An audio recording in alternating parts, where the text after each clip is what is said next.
Hello friends, शक्यम पाठशाला में आप सभी का स्वागत है।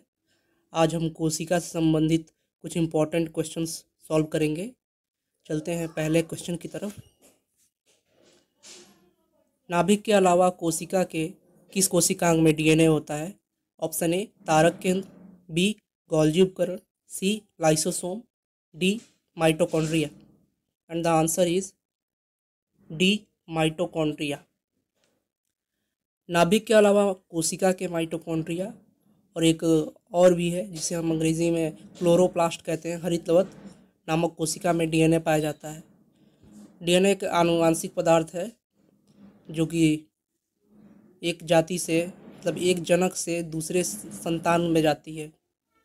डीएनए की खोज फ्रेडरिक मिशर ने 1869 में की थी और डीएनए का जो डबल हेलिक्स मॉडल है वो जेम्स वाटसन और फ्रांसिस क्रिक ने दिया था। अगला क्वेश्चन है, साधारण मानव में गुणसूत्र होते हैं। Option A 36, B 46, C 56 and D 26। Answer is 46 यानी 46। जो मनुष्य है वो एक लिंगी प्राणी है, यूनिसेक्सुअल, जिसमें गुणसूत्रों की कुल संख्या 46 पाई जाती है, या तो हम कहें 23 जोड़ी।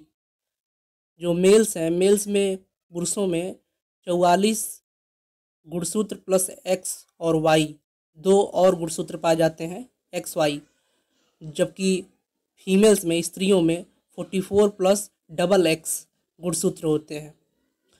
जो पुरुष होते हैं उनमें एक्स वाई होता है और महिला में डबल एक्स, और जब ये दोनों आपस में मिलते हैं और मिलकर एक्स वाई गुणसूत्र बनाते हैं तो वह पुत्र बनता है, और अगर डबल एक्स गुणसूत्र बनते हैं तो उससे पुत्री मतलब लड़की पैदा होती है। अगले क्वेश्चन की तरफ। जीवों में अत्यधिक विविधता का कारण है। ऑप्शन ए अनुकूलन, बी सहभागिता, सी उत्परिवर्तन या डी बहुगुणसूत्रता। एंड द आंसर इज उत्परिवर्तन। फ्रेंड्स, अगर उत्परिवर्तन का सिद्धांत आपको याद हो, ये हॉलैंड के एक पादप शास्त्री ह्यूगो डी ब्रीज ने दिया था। इनके अनुसार किसी नई जाति का विकास अचानक से एक ही बार में तथा बड़ी विभिन्नताओं के परिवर्तन की वजह से होता है, जिन्हें हम म्यूटेंट कहते हैं। और जाति का पहला सदस्य जिसमें ये लक्षण दिखाई देते हैं उसी को हम म्यूटेंट कहते हैं। तो जीवों में अत्यधिक विविधता का कारण है उत्परिवर्तन। निम्न में से किसमें लिंग गुणसूत्र नहीं होते? ऑप्शन ए बंदर, बी तितली, सी चीता, डी छिपकली। एंड द आंसर इज छिपकली। छिपकली की जो प्रजातियां होती हैं उनमें लिंग गुणसूत्र नहीं होते हैं। इनमें जो प्राय लिंग निर्धारण होता है वो पर्यावरण के ताप से होता है। अगले क्वेश्चन की तरफ। पादप कोशिका जंतु कोशिका से किस प्रकार भिन्न होती है? ऑप्शन ए माइटोकॉन्ड्रिया, बी कोशिका भित्ति, सी जीवद्रव्य की उपस्थिति या डी कोशिका केंद्र। द आंसर इज कोशिका भित्ति। कोशिका भित्ति को अंग्रेजी में सेल वॉल कहते हैं। कोशिका भित्ति है वो पादप कोशिकाओं में पाई जाती है, जो कि मुख्यतः सेल्यूलोज से बनी होती है। इसके अलावा हरे पौधे जो होते हैं उनमें हरित लौह भी पाया जाता है, जबकि जंतु कोशिकाओं में ये नहीं पाया जाता है। अगला क्वेश्चन, जंतु कोशिका में इनमें से क्या अनुपस्थित होता है? ऑप्शन ए सेल्यूलोज की कोशिका भित्ति, केंद्रक, माइटोकॉन्ड्रिया या इनमें से कोई भी नहीं। तो जैसा अभी हमने पिछले क्वेश्चन में देखा कि पादप कोशिका में सेल वॉल पाया जाता है जो कि सेल्यूलोज से बना होता है, तो ऑब्वियसली सेल्यूलोज की कोशिका भित्ति जंतु कोशिका में अनुपस्थित होता है। अगला क्वेश्चन, जैव विकास का कौन सा भाग पावर हाउस कहलाता है? ऑप्शन ए कोशिका भित्ति, बी केंद्रक, सी माइटोकॉन्ड्रिया एंड डी संपूर्ण कोशिका। And the answer is mitochondria.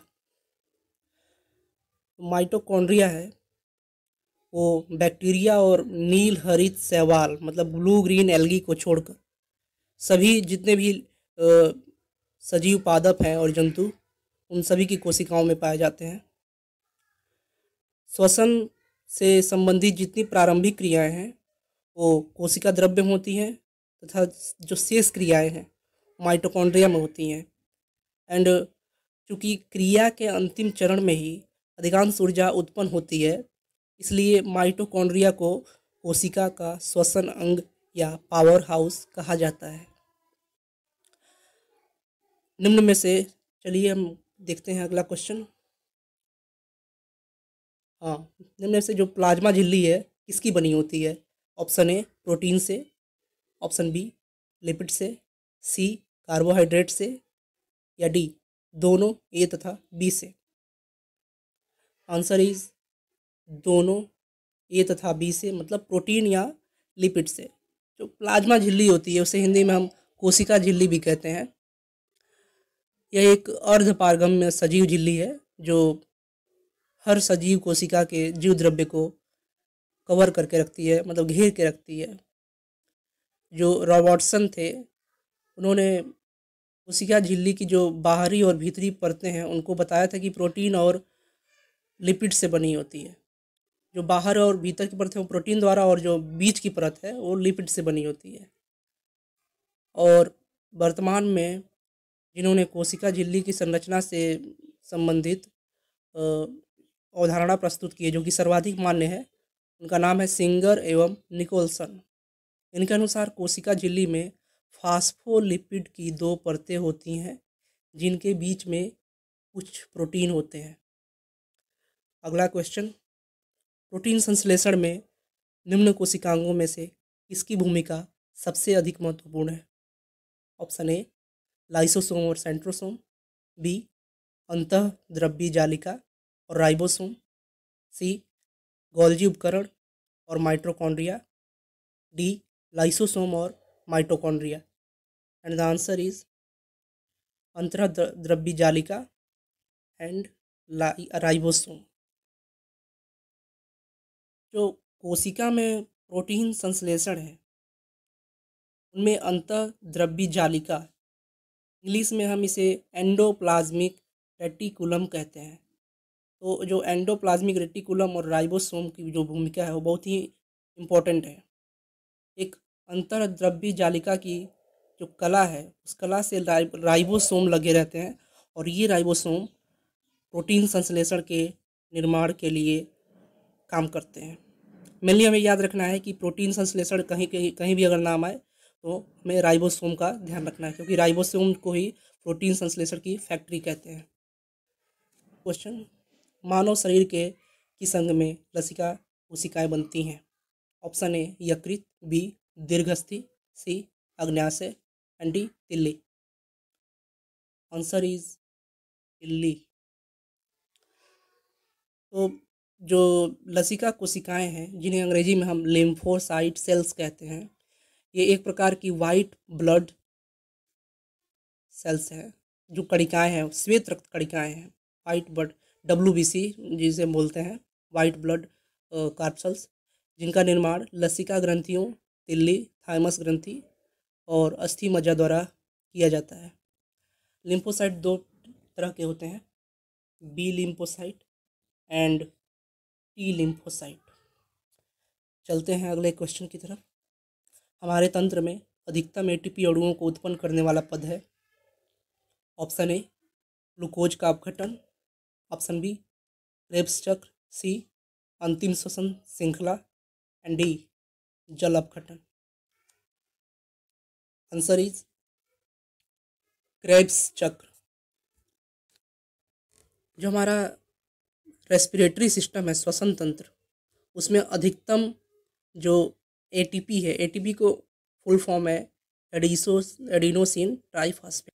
तो एडिनोसिन ट्राइफॉस्फेट को उत्पन्न करने वाला जो पद है वो पद क्रेब्स चक्र कहलाता है। ये जो चक्र है वो कोशिका के माइटोकॉन्ड्रिया में पूरा होता है और इस चक्र की खोज हैंस क्रेब्स ने 1937 में की थी, 1937 में।